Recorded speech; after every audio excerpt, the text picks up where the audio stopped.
So ayan guys, pack up na muna kami. Dahil kapag nandito pa kami, aabutan kami ng bukas pa ng hapon ang aming sampa at hindi pa yun sure kung bukas ng hapon ay makakasakay na kami. So medyo mahal po yung food. So, kaya ninais namin bumalik ulit ng Santa Cruz. Ayan po yung mga nakapila na sasakyan.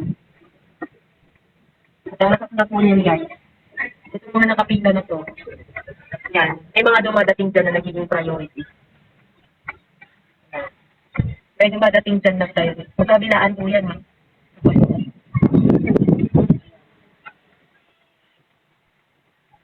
May mga dumadating na VIP. At medyo nakakasama lang ng loob. Dahil, matagal kami naghintay. Tapos, nauna pa sila sa army. So, ayan. Ayan, hindi, bumalik dito.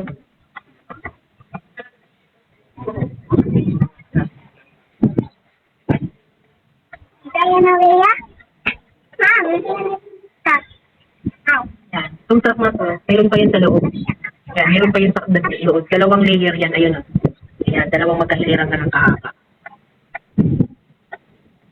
Yan. So, ayan guys.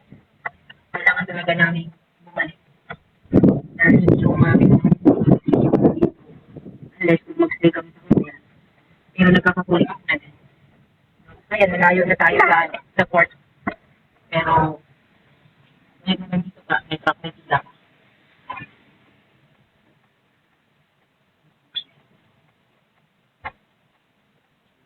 So, ayan guys, dito kami sa tapat ng 7-Eleven at yan yung terminal ng bus ng Roro dito sa Cabra de Ilong.